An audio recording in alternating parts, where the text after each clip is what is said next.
The morning began like any other. Andrew Stevens, a diligent office worker at a mid-sized tech company, was preparing for another routine day.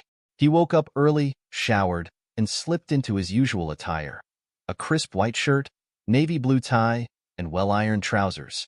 His wife, Lisa, was still in bed, her figure curled up under the blankets, peacefully sleeping. Andrew made himself a quick breakfast, a couple of scrambled eggs and toast, before pouring a cup of coffee. He glanced at Lisa, still asleep, and smiled. She looked so serene, her dark hair cascading over the pillow like a waterfall. They'd been married for 6 years, and while their relationship had its ups and downs, Andrew always felt they were a solid team. Before leaving, Andrew leaned over and kissed Lisa's forehead. "I'm off to work. Have a good day," he whispered, not wanting to wake her.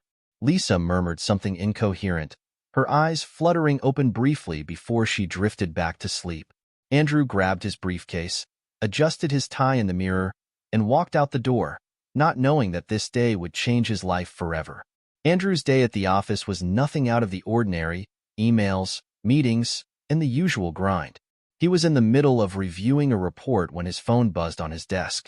It was Mrs. Turner, the nosy neighbor who lived across the street from him and Lisa. He frowned, wondering why she would be calling him at this hour. "Hello, Mrs. Turner," Andrew answered, trying to keep his voice polite despite the interruption. "Andrew, you need to come home right now." Mrs. Turner's voice was frantic, almost panicked. "I saw Lisa come home with 2 big guys. They're in your house right now, and they're doing things with her. The whole neighborhood can hear her screaming and moaning.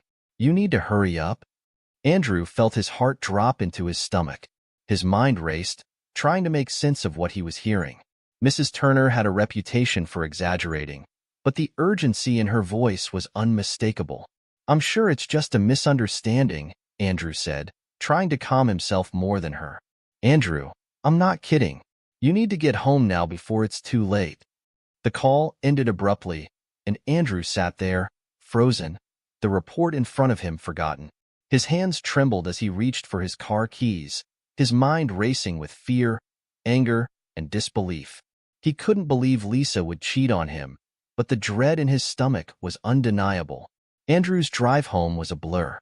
He barely noticed the traffic, the stoplights, or the scenery passing by. His hands gripped the steering wheel so tightly his knuckles turned white. His thoughts were a chaotic mess of emotions: betrayal, fury, and a growing sense of panic. He kept replaying Mrs. Turner's words in his head, the graphic description of what she had witnessed, and the sounds she claimed to have heard. His stomach churned at the thought of it. How could Lisa do this to him? Why? He tried to rationalize it. Maybe there was some innocent explanation. Maybe Mrs. Turner was mistaken. But the pit in his stomach told him otherwise. Something was terribly wrong. As he turned onto his street, his heart pounded in his chest. The house came into view, and everything looked normal from the outside. But the normalcy only deepened his anxiety. He parked in the driveway, turned off the engine, and sat there for a moment, trying to gather his thoughts, trying to prepare himself for whatever he was about to find. Andrew stepped out of the car, his legs feeling like lead as he approached the front door. He hesitated, his hand hovering over the doorknob. The house was eerily silent. He pushed the door open slowly, the creak of the hinges echoing in the quiet hallway. "Lisa?" he called out, his voice trembling. There was no response. The house felt empty, but something was off. There was an unsettling stillness in the air. He walked through the hallway, his heart pounding louder with each step. He reached the living room, and everything was in its place. But there was a faint, metallic scent in the air that made his stomach turn. He followed the scent up the stairs, each step feeling like a journey into a nightmare. He stopped outside the bedroom door, his hand trembling as he reached for the handle.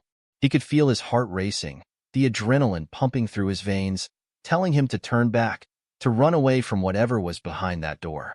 But he had to know. He pushed the door open, and the scene that greeted him was more horrifying than anything he could have imagined. Lisa was lying on the bed, her body twisted in an unnatural position, her skin pale and lifeless. Her eyes were open, staring blankly at the ceiling.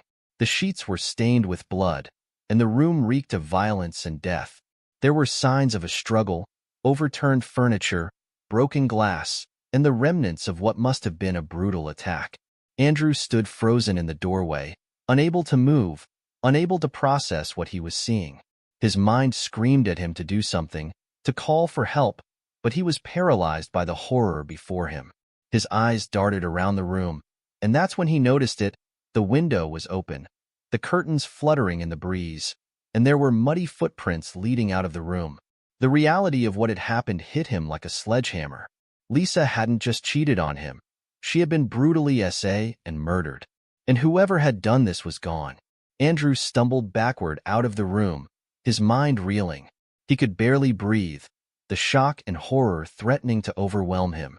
He pulled out his phone with shaking hands and dialed 911, his voice barely audible as he explained what he had found. The next few hours were a blur. The police arrived, and the house was cordoned off with yellow tape. Detectives swarmed the scene, taking photos, collecting evidence, and asking Andrew question after question. But Andrew was numb, his mind unable to focus on anything other than the lifeless body of his wife lying in that room. The detectives told him that it looked like a robbery gone wrong, but Andrew knew better. This wasn't a random attack. This was personal. And the fact that Mrs. Turner had seen two men enter the house only confirmed his suspicions. He was taken to the police station for further questioning, but he had no answers to give. He didn't know who those men were, why they had targeted Lisa, or why they had done something so horrific. All he knew was that his life had been shattered in an instant. In the days that followed, Andrew became consumed with finding out who had done this and why. The police investigation was ongoing, but progress was slow. There were no clear suspects, no leads, and the trail seemed to be growing cold. Andrew couldn't just sit by and do nothing. He started his own investigation, poring over Lisa's phone records, emails, and social media accounts, looking for any clue that might lead him to her killers. He interviewed neighbors, friends, and co-workers, trying to piece together the events leading up to that fateful day. But the more he dug, the more he realized how little he actually knew about Lisa's life. There were secrets, things she had kept hidden from him, things that didn't add up. He discovered strange phone numbers in her call logs, unexplained purchases on her credit card, and mysterious messages from people he had never heard of. Andrew's obsession with finding the truth began to consume him. He stopped going to work, stopped eating, and barely slept. All he could think about was finding the men who had done this to Lisa and making them pay. The anger and grief inside him grew with each passing day, turning into a burning desire for revenge. Weeks passed, and the police investigation seemed to be going nowhere. Andrew was losing hope, but he refused to give up. Then, one day, he got a lead, a name, someone who might have been involved in Lisa's murder. It was a slim chance, but it was all he had. He tracked the man down to a seedy bar on the outskirts of town. Andrew waited outside, his heart pounding with anticipation and fear. He had brought a gun, something he had never imagined himself using, but desperation had pushed him to the edge. The man finally emerged from the bar, and Andrew followed him into a dark alley. His hands were shaking as he approached, but the rage inside him gave him strength. "Hey!" Andrew called out, his voice steady despite the adrenaline coursing through him. The man turned around, his eyes narrowing as he sized up Andrew. "Who the hell are you?" Andrew raised the gun, pointing it directly at the man's chest. "You know who I am. You killed my wife." The man's expression changed from confusion to fear. "I don't know what you're talking about, man. Don't lie to me." Andrew's voice was filled with fury. "I know you were there that day. You and your friends. You SA her, and then you killed her." The man took a step back, his hands raised in a defensive gesture. "Look, I don't know what you're talking about. I wasn't there, I swear." Andrew's finger twitched on the trigger. His mind was a whirlwind of conflicting emotions, rage, sorrow, doubt. "Then why do I have your name? Why did someone tell me you were involved?" "I don't know, man. Someone must have set me up," the man pleaded, his voice shaky. "Please, just put the gun down. We can talk about this." Andrew hesitated, the weight of the gun heavy in his hand. Part of him wanted to pull the trigger, to end the life of the man who he believed had destroyed his world. But another part of him wasn't sure. What if this man was telling the truth? What if he was about to kill an innocent person? Talk, Andrew said finally, his voice cold.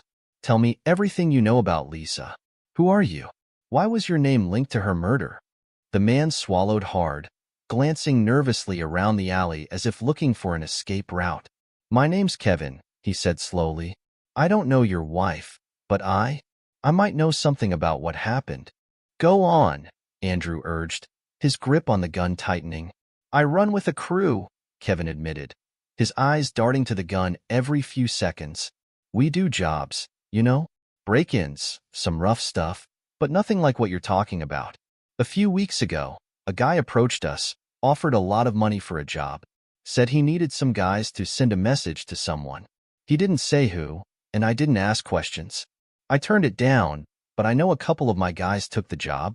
Andrew's heart pounded in his chest. This was the lead he'd been searching for. Who hired you? He demanded. Who wanted to send a message? Kevin shook his head. I don't know, man. The guy didn't give a name. Just handed over a bunch of cash and a picture of a woman. Could have been your wife, but I didn't see it up close. He said to make it look like a robbery gone wrong. Andrew's mind raced. Someone had specifically targeted Lisa, and whoever it was had gone to great lengths to cover their tracks.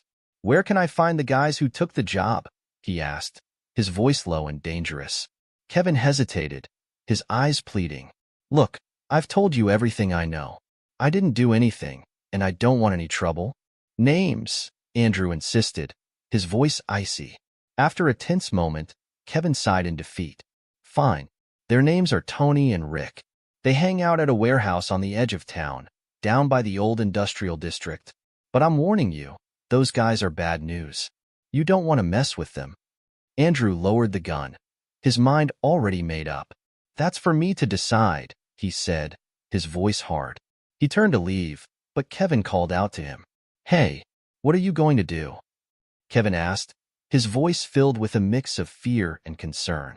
Andrew glanced back, his eyes cold and determined. What I have to. The sun was setting as Andrew drove to the industrial district, the city's shadows growing longer and more ominous. His mind was a tumultuous storm of emotions, anger, sorrow, fear, but above all, there was a steely resolve. He was going to confront Tony and Rick, and he wasn't leaving without answers. The warehouse Kevin had mentioned was an old, abandoned building with broken windows and rusting metal doors. It looked like the perfect place for criminals to hide out, and Andrew's pulse quickened as he parked his car a few blocks away, wanting to approach on foot to avoid drawing attention. As he neared the warehouse, he could hear faint voices coming from inside, along with the clink of bottles and occasional laughter. Andrew crept closer, his heart pounding in his chest, and found a side door that was slightly ajar. He slipped inside, careful to stay in the shadows. The interior of the warehouse was dimly lit, with only a few flickering lights hanging from the ceiling. In the center of the room, he saw two men sitting on crates, drinking beer and talking in low voices. From the descriptions Kevin had given him, Andrew knew these had to be Tony and Rick. Andrew felt the gun in his pocket, the cold metal a reminder of the deadly purpose he had brought with him. But as he watched the two men, he felt a sudden wave of doubt. Could he really go through with this? Could he really kill these men in cold blood? But then he thought of Lisa, her lifeless body, the blood-soaked sheets, the brutality of what had been done to her. The anger surged back, fueling his resolve. He couldn't let these monsters get away with what they had done. He stepped out of the shadows, his hand on the gun, and called out, "Tony! Rick!" The two men looked up in surprise, their faces quickly turning from confusion to recognition. They scrambled to their feet, their hands reaching for weapons. "You!" Tony spat, pulling out a knife. "What the hell are you doing here?" "I'm here for answers," Andrew said, his voice steady. "You killed my wife. Now you're going to tell me why." Rick sneered, pulling out a crowbar. "We didn't kill nobody, man. That was just a job. You've got the wrong guys." Andrew's grip tightened on the gun, his anger boiling over. "Don't lie to me. I know you were hired to attack Lisa. Who paid you? Who wanted her dead?" Tony and Rick exchanged a glance, and Andrew could see the calculation in their eyes. They were weighing their options, trying to decide if they could take him out before he pulled the trigger. "Look," Tony said finally, trying to sound reasonable. "We don't know who hired us. It was just a guy with a lot of cash. He didn't give us a name, just told us what to do." "Bullshit," Andrew shouted, his voice echoing in the empty warehouse. "You know more than you're letting on. Now tell me the truth, or I swear to God, I'll kill you both right here." Rick laughed, a harsh, grating sound. "You don't have the balls, man. You're just a guy with a gun, trying to play the hero. But you don't know what you're doing." Andrew's hand trembled, his finger hovering over the trigger.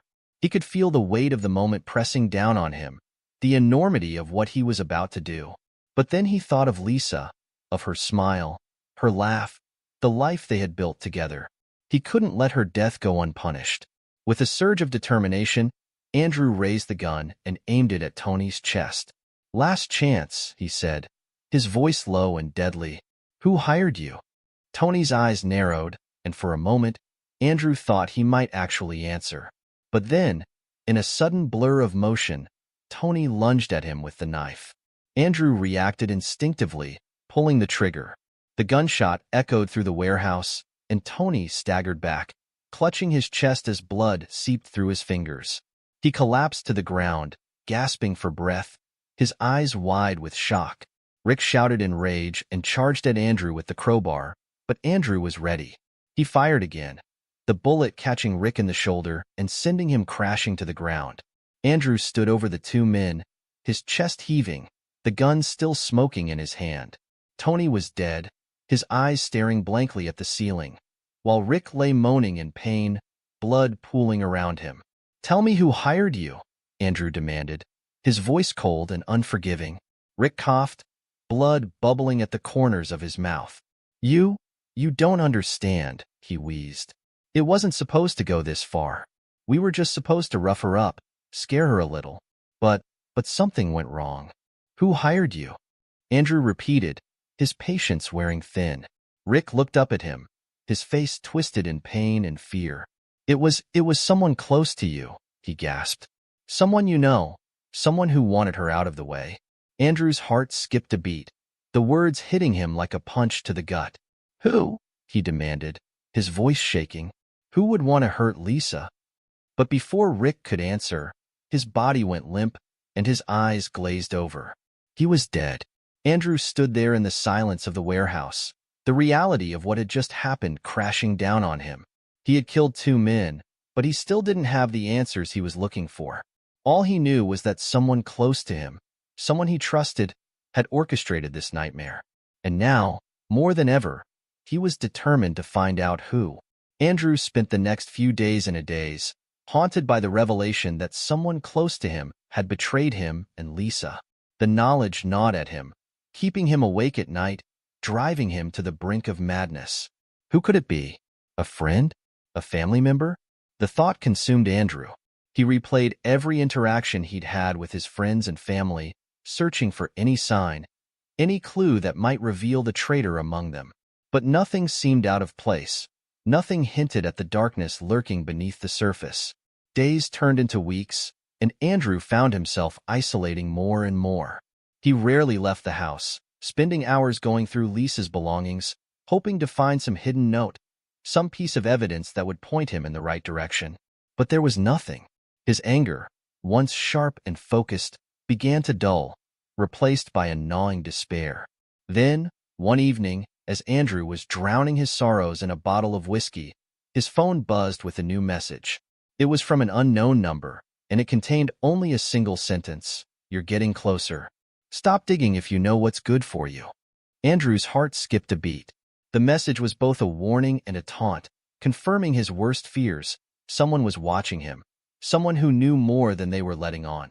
But instead of scaring him into stopping, it reignited the fire in his heart. Whoever had sent this message knew something, and Andrew was determined to uncover the truth, no matter the cost. Andrew didn't respond to the message, instead deciding to play it cool. He started by reviewing the list of people who had been close to Lisa, her friends, her colleagues, and even some of his own friends who had known her. He recalled every conversation he'd had since her death, looking for inconsistencies or unusual behavior. One name kept coming up: David Miller, his best friend since college. David had been one of the first people Andrew had turned to after Lisa's death, and he had been a pillar of support. But now, in hindsight, Andrew realized that David had been asking too many questions, probing too deeply into the investigation. Andrew decided to confront him. He invited David over under the pretense of needing a friend to talk to. When David arrived, Andrew was already on edge, his nerves frayed by the anticipation of what was to come. They sat in the living room, a bottle of whiskey between them. Andrew poured 2 glasses, his hand shaking slightly as he handed one to David. "Thanks, man," David said, taking a sip. "I'm really glad you called. I've been worried about you." Andrew forced a smile. "Yeah, I've been thinking a lot about everything that's happened." David nodded sympathetically. "I can't imagine what you're going through. It's a nightmare." "It is," Andrew agreed, his eyes narrowing as he studied David's face. "And I've been trying to figure out why it happened. Who could have done this?" David tensed slightly, barely noticeable, but Andrew caught it. "Yeah, it's crazy. The cops haven't found anything?" "Nothing concrete," Andrew lied, leaning back in his chair. "But I've been doing some digging on my own, talking to people, looking into Lisa's life, and I've found some things." David's expression flickered with something, concern, maybe fear. "What kind of things?" "Things that point to someone close to me," Andrew said, his voice dropping to a cold, accusatory tone. "Someone who knew Lisa, who knew me. Someone who would have access to information, who could plan something like this." David's eyes widened slightly, his grip on the glass tightening. "Andrew, what are you saying?" "I'm saying," Andrew replied, leaning forward, "that I think you know more than you're letting on, David." David's face went pale, and he set the glass down on the table with a shaking hand. "You're wrong, Andrew. I would never—" "Don't say shit to me," Andrew snapped, his voice cracking with emotion. "I know it was you. You're the only one who could have known all those details, who could have manipulated things behind the scenes." David stood up, his face twisted in anger and fear. "You're crazy, man. You've been drinking too much, letting your grief twist your mind." "I'm your friend, Andrew. I was trying to help you." "Help me?" Andrew scoffed, standing up to face him. "You betrayed me, David. You killed Lisa." For a moment, David just stood there, his chest heaving, his eyes wild with panic. Then, something changed. His expression hardened, and a cold smile curled at the edges of his lips. "I didn't kill her, Andrew. But you're right, I set it up." Andrew felt a wave of nausea wash over him. "Why? Why would you do that?" David shrugged, his tone casual as if they were discussing the weather. "Lisa and we had something, a connection. You were too blind to see it, too caught up in your own world to notice that your wife wasn't happy. She wanted more, Andrew, and I was going to give it to her. But then she changed her mind, decided she didn't want to leave you after all. She said she loved you too much." Andrew's stomach churned, while rising in his throat. "So you had her killed?" David's smile turned vicious. "I didn't mean for her to die. I just wanted to scare her, to make her realize what she was missing out on. But those idiots took it too far." Andrew's hands trembled with rage, his vision blurring with tears. "You destroyed everything." David took a step closer, his voice dropping to a whisper. "You should have just let it go, Andrew. Now look where we are." Andrew's heart pounded in his chest, the weight of everything crashing down on him. He had trusted David, confided in him, and all along, his best friend had been plotting against him. Without thinking, Andrew lunged at David, his fists flying. The 2 men grappled, crashing into furniture, their grunts and curses filling the room. Andrew's rage fueled his strength, and he quickly overpowered David, pinning him to the ground. David struggled beneath him, but Andrew didn't let up. He grabbed a shard of broken glass from a shattered picture frame, holding it to David's throat. "Do it," David sneered, his voice dripping with venom. "You've already killed 2 men. What's one more?"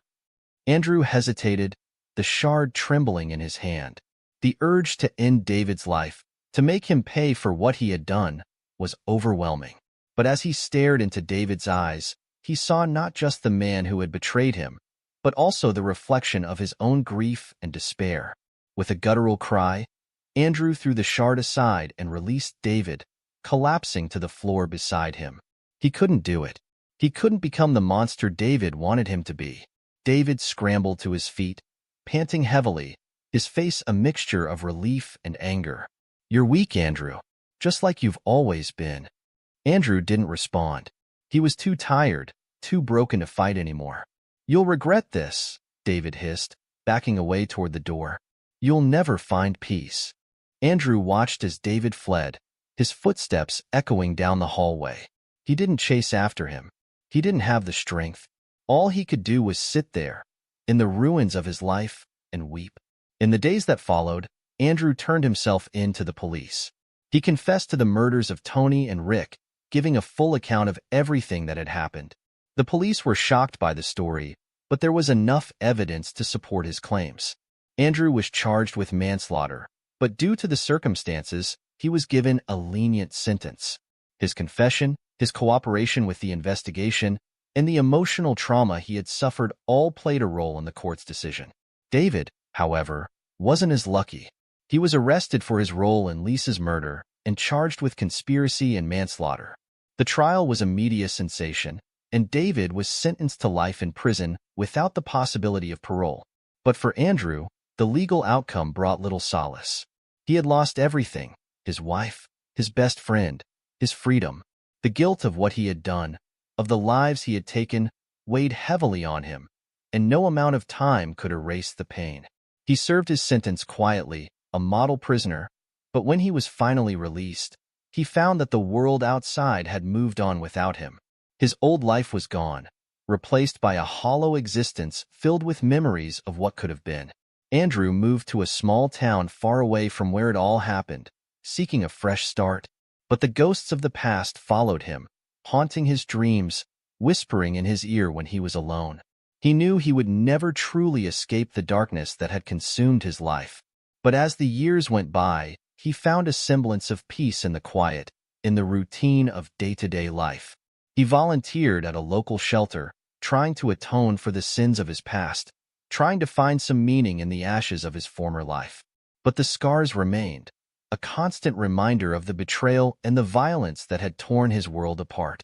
And every night, as he lay in bed, he would think of Lisa, of her smile, her laughter, the life they had once shared, and he would weep for the love he had lost and for the man he had become.